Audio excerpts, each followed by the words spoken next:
తర్వాత ఖచ్చితంగా మన మీద కోపడతారు. మా నాన్న మా అమ్మ ఇద్దరే పిల్లలు ఉన్నాము, ఎందుకు బడికి పంపిలా, బడికి పంపించి ఆ పిల్లలు మరి మేము కూడా బాగా బతికే వాళ్ళం కదా. ఖచ్చితంగా కోపడతారండి మన పిల్లలు. కాబట్టి వాళ్ళకి అవకాశం ఇవ్వకూడదు. మన పిల్లలకి ఇవ్వాల్సింది చక్కటి చదువు, చక్కటి ఆటపాటలు, చక్కటి ఆరోగ్యం, చక్కటి ఆహ్లాదకరమైన వాతావరణం. మరి మన పాఠశాలలో మేమంతా ఇక్కడ ఉన్నటువంటి ఉపాధ్యాయ బృందం లాస్ట్ ఇయర్ సంవత్సరం అయింది మేమంతా వచ్చి. మరి ఈ పాఠశాల మన కొత్త బిల్డింగ్ కూడా శాంక్షన్ అయింది. మరి పోయిన సంవత్సరం మేము వచ్చేసరికి ఇంకా పునాది స్థాయిలో ఉంది. ఇప్పుడు దాదాపు ఒక 5 రూములు స్లాబ్ వేయించినాం. పైన కూడా ఇంకో 3 రూములు ప్లాన్ లో ఉన్నాయి. ఒకటి అమ్మాయిలకు, ఒకటి అబ్బాయిలకు బాత్రూమ్లు కూడా కట్టించినాం. ఒక కిచెన్ కూడా కట్టించినాం. త్వరలో వీలైతే ఈ జనవరి మన మిత్రులందరూ, మన తల్లిదండ్రులు, మన గ్రామ ప్రజలు అందరూ సహకరిస్తే వీలైతే ఈ జనవరిలోనే లేకపోతే నెక్స్ట్ జూన్లోనే కొత్త స్కూల్కి వెళ్ళి ఆ స్కూల్ కూడా ఇంకా అభివృద్ధి చేసి మన పాఠశాల విద్యార్థుల సంఖ్యని 1000కి పెంచాలనేది నా ఆశ. మన అందరూ తల్లిదండ్రులు, పెద్దలు, గ్రామ పెద్దలు అందరూ మన పాఠశాల అభివృద్ధిని చూసి పక్కన గూదూరు వాళ్ళు కానీ, చిలకడోలు వాళ్ళు కానీ ఎక్కడో వెళ్ళకుండా మన పాఠశాలకు రావాలి. పాఠశాల కంప్లీట్ అయిన వరకు నేను ఎక్కడికి పోను, ఆ పాఠశాల ఉపాధ్యాయులు ఎక్కడికి పోరు. అహర్నిశలు కష్టపడుతున్నారు. తల్లిదండ్రులు సహకరించాలి. వాళ్ళు మీ పిల్లలు కాదు, మా పిల్లల్ని బడికి పంపించండి. ఇంకా 100-120 మంది కూలి పనులకు పోతున్నారు. మీ అందరికి మరొకసారి కాళ్ళకు మొక్కి చెప్తున్నారయ్యా, మీ పిల్లల్ని బడికి పంపించండి. చక్కటి చదువు, ఒక సంవత్సరంలో చక్కటి చదువు అందించే బాధ్యత మాది. మంచి భోజనం అందిస్తున్నాం. గవర్నమెంట్ రోజుకొక మెనూ ఇస్తుంది. ఓ రోజు వెజిటేబుల్ పలావ్, ఓ రోజు ఆకుకూర అన్నము, ఓ రోజు మరి వైట్ రైస్, ప్రతిరోజు ఫుడ్ ఆహారంలో భాగంగా ఇస్తున్నాం.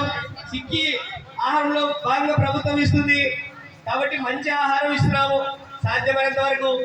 కాబట్టి మీ పిల్లల్ని దయచేసి మరొకసారి విన్నవిస్తున్నా, మీ పిల్లల్ని బడికి పంపించండి. చక్కటి విద్యను అభ్యసించే విద్యను చెప్పే బాధ్యత మాది. ఆ బాధ్యత మేము తీసుకుంటాం ఖచ్చితంగా. మరి ఈ సమావేశాన్ని ఉద్దేశిస్తూ మన ఎస్ఎంసి కమిటీ సభ్యులైనటువంటి చైర్మన్ అయినటువంటి మన హనుమంత్ గారు 2 విషయాలు మాట్లాడేందుకు కూర్చున్నాం. బాగా చదువుకోండి, గవర్నమెంట్ మంచి పని లే చెప్తాను. నువ్వు లే, నీ ఫోటోలు కూడా నేను లే చెప్తాను. లేదు నువ్వు లే చేయలే, నువ్వు అరే నాన్న ఫోటో దిగనా. బాగా చదువుకోండి. హలో, గవర్నమెంట్ మంచి కార్యక్రమం తీసుకొచ్చింది. అందరూ బాగా చదువుకొని తల్లిదండ్రులకి పేరు తెప్పాలని మనస్ఫూర్తి కోరుకుంటున్నాను.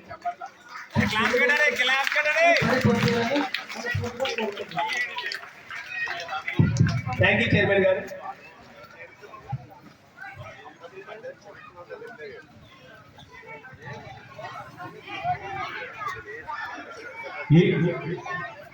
మన ప్రధానోపాధ్యాయులు వారు చక్కటి సందేశాన్ని ఈ వేదికను ఉద్దేశించి ఇవ్వడం జరిగింది.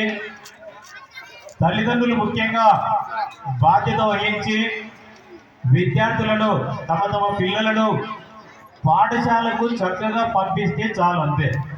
మీరు చేయవలసిందంతా ఒకటే పని. పాఠశాల తప్పించకుండా, బడి తప్పించకుండా పిల్లలను బడిలోకి పంపించాల్సిన బాధ్యత మీరు సక్రమంగా నిర్వహిస్తే మేమంతా కూడా విద్యార్థులకు విద్యాబుద్ధులు నేర్పించడము జరుగుతుంది. ఈ విషయాన్ని చాలా చక్కగా మన ప్రధానోపాధ్యాయుల వారు మీకు అందరికీ తెలియజేశారు. Thank you sir, thank you so much.